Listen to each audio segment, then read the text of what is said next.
Madam, పాపని check చేశాను. పాపకి హెల్త్ పరంగా ఎలాంటి ప్రాబ్లం లేదు.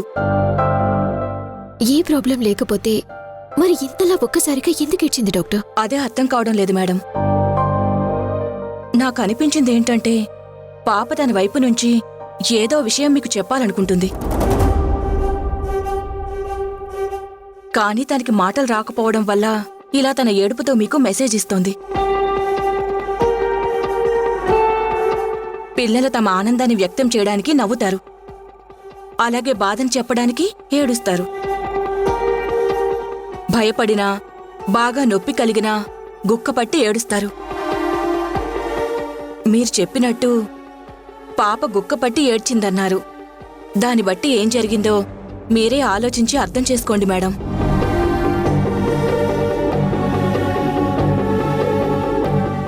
సరే doctor, thank you very much. మీరు వెళ్ళిరండి. అలాగే మేడం. ఓమ్మా, ఓ నాన్నా, ఓ అమ్మా, డాక్టర్ గారు చెప్పింది నిజమైతే పాప నాతో ఏం చెప్పాలనుకుంది? ఒకవేళ మాటలొస్తే నువ్వు కాదు నా తల్లి, యశోది నా తల్లి అని చెప్తుందా? యశోదని చూస్తే అమ్మ అంటూ నన్ను వదిలిపెట్టి వెళ్ళిపోతుందా? అలాంటిదేం జరగదు నీరజ. నువ్వెందుకు అనవసరంగా కంగారు పడుతున్నావు? అది కాదమ్మా, నాకు రోజు రోజుకి భయం ఎక్కువ అవుతుంది. ఆ యశోద నువ్వన్నట్టుగానే వదిలిపెట్టేలా లేదు. మన ఇంటి బయట తాళం వేసి ఉన్నా కూడా చెక్ చేసి వెళ్ళిందంటే పాపనంత సులభంగా వదిలిపెట్టేలా లేదు. నాకెందుకో భయమేస్తుందమ్మా, ఆ యశోద దగ్గరికి పాప వెళ్ళిపోతుందని. నిజంగా అలా జరిగితే నేను బతకలేనమ్మా. నీరజ, నేను ప్రాణాలతో ఉన్నంత వరకు నీ దగ్గర నుంచి పాపని ఎవ్వరు వేరు చేయలేరు.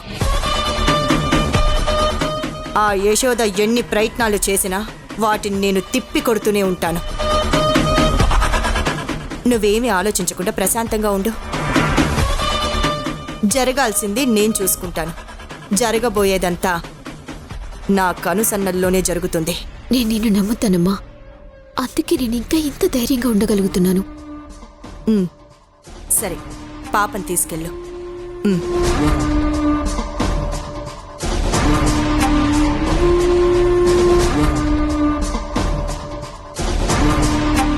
నేను అనుకున్నానే యశోద, నువ్వు ఖచ్చితంగా ఇంటికొస్తావని నాకు తెలుసు. ఇప్పుడు నేను ఇక్కడ లేనట్టుగా నమ్ముతున్నావు. ఈ ఆటని ఇలాగే కొనసాగిస్తాను. నీతో ఎలా ఆడుకోవాలో అలా ఆడుకుంటాను.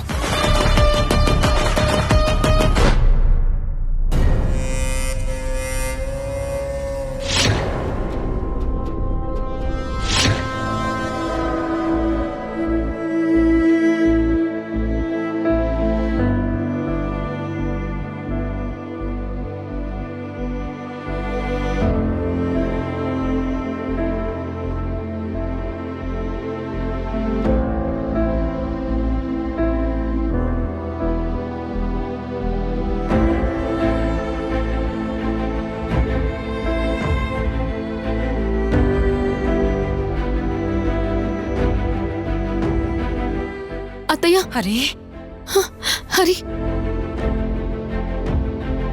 హరి, హరి, అరే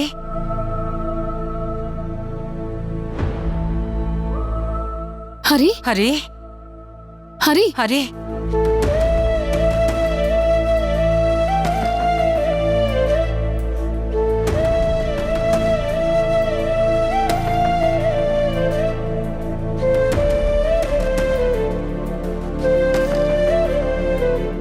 హరి, హరి.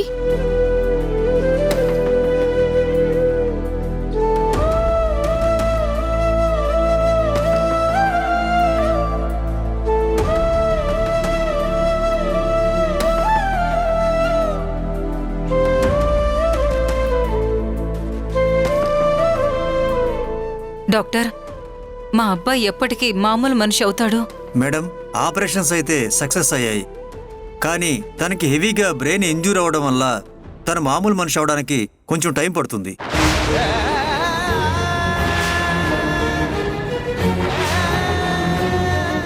అది 10 రోజులు కావచ్చు, 15 రోజులు కావచ్చు, నెల రోజులు కావచ్చు.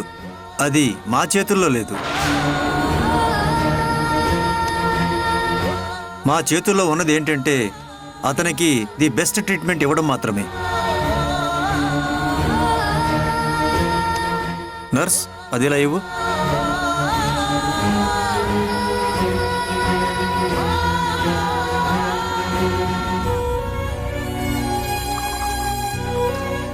ఈ మెడిసిన్స్ తెప్పించండి.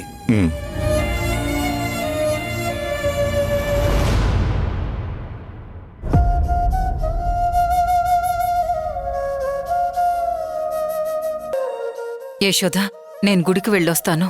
అలాగే అత్తయ్య. హరిని జాగ్రత్తగా చూసుకో. ఉమ్. వస్తానండి. నేను వెళ్ళి మెడిసిన్స్ తీసుకొస్తానమ్మా.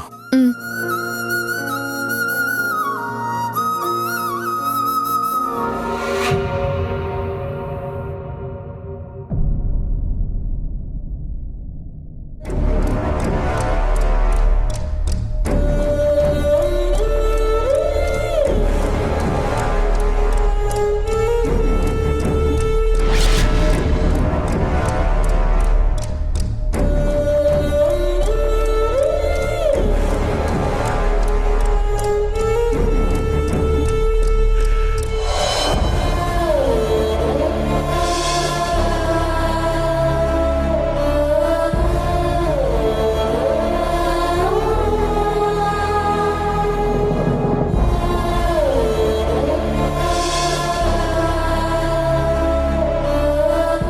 నలుగురి కోసం బతికిన మిమ్మల్ని తన స్వార్థం కోసం క్రూరంగా చంపింది నానా ఊర్మిళ.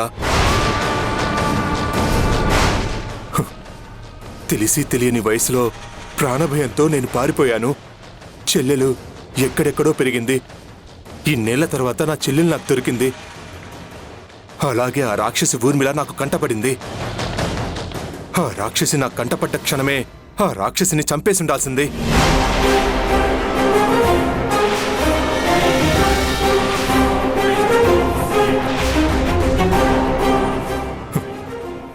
కానీ చంపలేకపోయాను.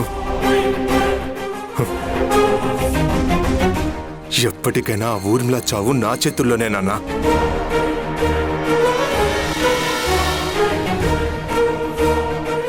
ఇప్పటి వరకు నా చెల్లి నా అన్న వాళ్ళ దగ్గర మోసపోతూనే వచ్చింది, ఓడిపోతూనే వచ్చింది. జీవితాన్ని చాలా వరకు కోల్పోయింది.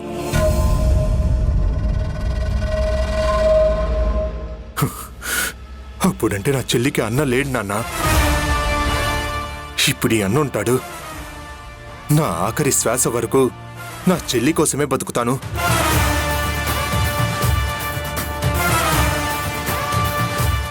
ఇప్పటి వరకు నా కోసం బతికాను. ఇక నుంచి నా చెల్లెల కోసం బతుకుతాను. మధు, ఎందుకు మావయ్య, ఎందుకు అలా చేశారు? ఆ రోజు నేను పసిపిల్లాడిగా ఉన్నప్పుడు ఆ రాక్షసి మా నాన్నను చంపింది అన్నప్పుడు మీరు నన్ను తీసుకెళ్లి పోలీస్ స్టేషన్లో అప్పగించుండాల్సిందే.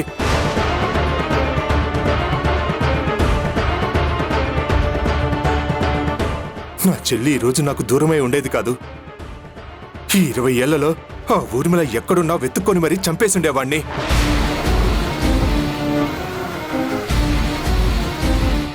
నన్ను కాపాడి మీరు చాలా పెద్ద తప్పు చేశారు మావయ్య. ఆ రోజు ఆ రాక్షస చేతుల్లో నుంచి నిన్ను కాపాడుకోవడమే మాకు కరెక్ట్ అనిపించింది మధు.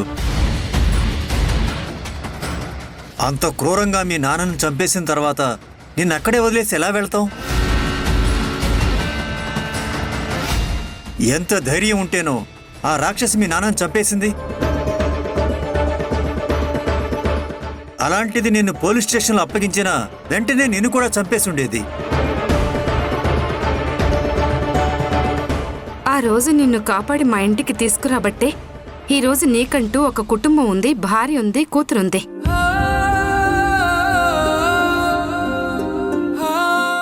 జరిగిన దాని గురించి మర్చిపోండి అల్లుడు గారు. జరగాల్సిన దాని గురించి ఆలోచించండి. అదే ఆలోచించాను అత్తయ్య. నేను కూడా ఒక నిర్ణయం తీసుకున్నాను. ఏంటండి ఆ నిర్ణయం? వీలైనంత త్వరగా నేను ఆ ఊర్మిళను చంపేస్తాను.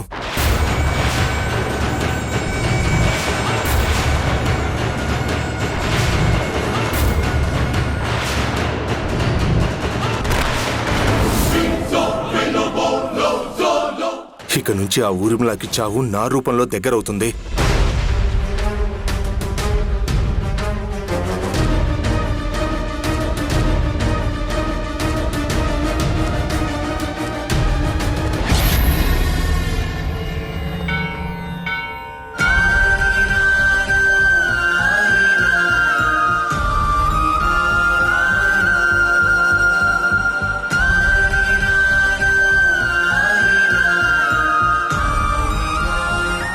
ఒకరికి అన్యాయం చేస్తే నువ్వు శిక్షించొచ్చు, ఒకరిని మోసం చేస్తే నువ్వు దండించొచ్చు, ఎదుటి వాళ్ల నాశనాన్ని కోరుకుంటే నువ్వు నాశనం చెయ్యొచ్చు. కానీ నా కొడుకు ఏ తప్పు చేశాడని నా కొడుకుని ఇలాంటి పరిస్థితుల్లో పడేసి మమ్మల్ని మానసిక క్షోభకి గురి చేస్తూ నువ్వు ఆనందిస్తున్నావు. మాకేం అర్థం కావట్లేదు. నలుగురు మంచి కోరుకునేవాడు 4 కాలాల పాటు చల్లగా ఉంటే నలుగురికి ఉపయోగపడతాడు. కానీ ఇలా హాస్పిటల్లో ఎవ్వరిని గుర్తుపట్టలేని స్థితిలో 4 గోడల మధ్య ఇలా నిర్జీవంగా పడుంటే ఎందుకమ్మా ఉపయోగం? ఆది పరాశక్తివి అంటారు, అమ్మల్ని గన్న అమ్మవి అంటారు. ఈ అమ్మ బాధను అర్థం చేసుకుని నా బిడ్డను త్వరగా స్పృహలోకొచ్చేలా చెయ్యమ్మా.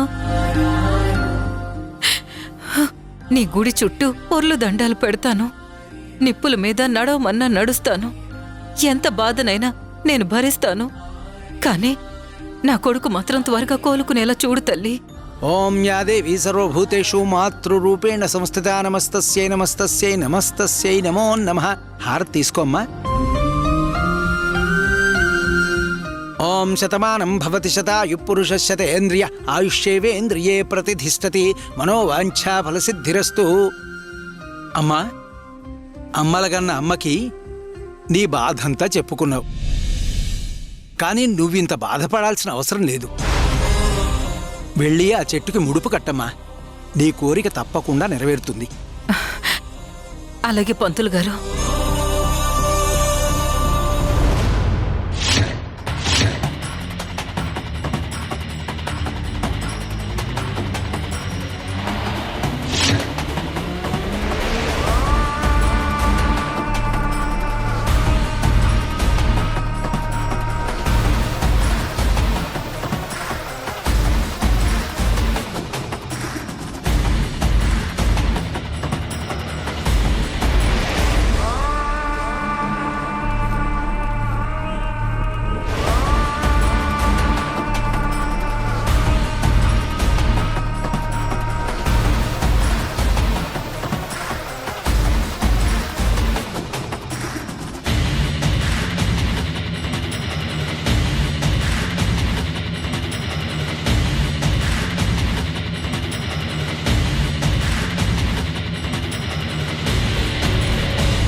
అమ్మా ఆది పరాశక్తి, ఇప్పటికే నా కూతురికి నా అల్లుడికి నా మీద అనుమానం మొదలైంది. ఆ అనుమానం బలపడకముందే వాళ్ళ అనుమానాన్ని నేనే తీర్చేయాలి. అది ఎలాగోలా నేను చేసేస్తాను. కానీ నా కూతురు ఆ యశోద బిడ్డని గుండెల్లో పెట్టుకొని చూసుకుంటోంది. ఎట్టి పరిస్థితుల్లో ఆ బిడ్డ నీరజ దగ్గరే ఉండాలమ్మా. నా బిడ్డ ఆనందంగా ఉంటే నేను ఆనందంగా ఉంటాను. నా కోరిక తీర్చావంటే 1 రోజులు నిత్య అన్నదానం చేయిస్తాను తల్లి. అమ్మా, హారతి తీసుకోమ్మా.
నువ్వెక్కడికి పారిపోయావే పిరికి పందా?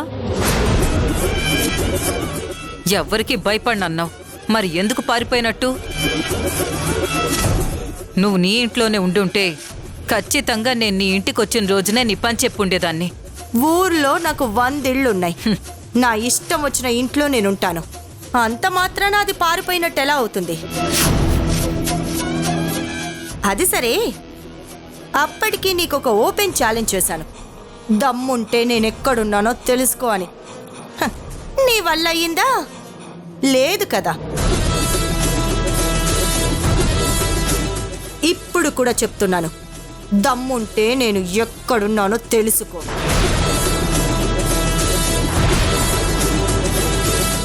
హ, 100 గుడ్లను తిన్న రాబందు ఊళ్ళో పడి విచ్చలవిడిగా తిరుగుతుంటే ఒక్క గాలివానకి ఆ రాబందు చచ్చిపోయింది. నీ పాపం కూడా పండే రోజొస్తుంది. ఆ రోజు ఆ గాలివానే యశోద అవుతుంది. అది గుర్తుపెట్టుకో. నువ్వు ఆ యశోదకి ఎలివేషన్స్ ఇచ్చింది చాలే కానీ, ఏంటి ముడుపు కడితే నీ కొడుకు కోలుకొని బ్రతికేస్తాడా? అదవ్వదు. కోమాలోకి వెళ్ళినవాడు ఎప్పుడు బయటకొస్తాడో తెలీదు. అసలు వస్తాడో రాడో కూడా తెలీదు.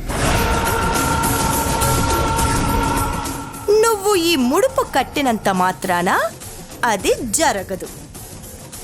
అందుకే ఈ ముడుపు కడితే అనవసరంగా దేవుడి మీద నీకున్న నమ్మకం కూడా పోతుంది. ఇప్పటికైనా మించిపోయింది లేదు. నాతో కాంప్రమైజ్కి రా. నేను చెప్పినట్టు విను. నీ కొడుకుని నేను స్పృహలోకి వచ్చేలా చేస్తాను. హ్యాపీగా ఇంతకు ముందులాగా నువ్వు నీ కుటుంబం బ్రతకండి. ఒక్క యశోదతో కలిసి ఉండడం తప్ప. నువ్వు ఏం కోరుకున్నా సరే ఆ జీవితం నేను నీకిస్తాను. ఊర్మిళ,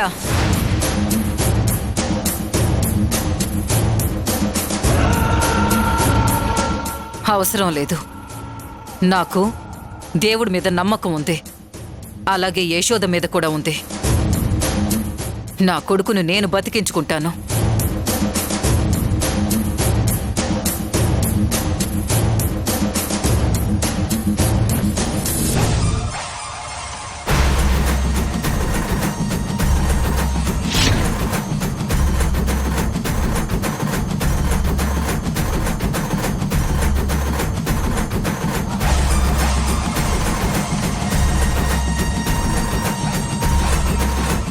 నువ్వు మాటలతో చెప్తే ఎందుకు వింటావులే. ఏదైనా కానీ అనుభవపూర్వకంగా తెలిస్తే కానీ నీలాంటి వాళ్ళు మాట వినరు. నువ్వు ఎంత వెతికినా అంత ఈజీగా నన్ను పట్టుకోలేవు. అర్థమైందా? వృధా ప్రయత్నాలు మాని వెళ్ళి నీ కొడుకుని జాగ్రత్తగా చూసుకో.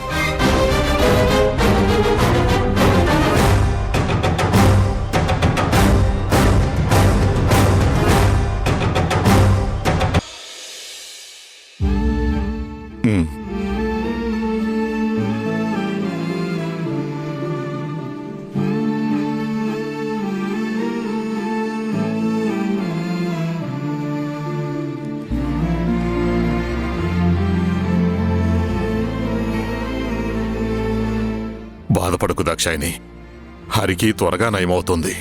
ఒక పక్క నీ ప్రేమ, మరో పక్క యశోద ప్రేమ. మీ ప్రేమలే వీడికి శ్రీరామరక్షగా నిలబడతాయి. దాక్షాయిని, ఎందుకు? ఏమైంది? చెప్తున్నాను కదా హరి త్వరగా కోలుకుంటాడు అని. గుళ్ళో ఆ ఊర్మిళ దయ్యం కనిపించిందండి.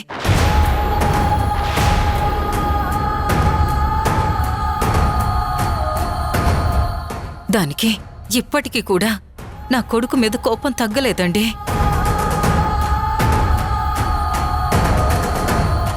నా కొడుకు కోలుకోవాలని నేను దేవుడికి ముడుపు కడుతుంటే ఆ ముడుపు కట్టొద్దని, నేను కోరుకునే కోరికలు నెరవేరవని అంటుంది.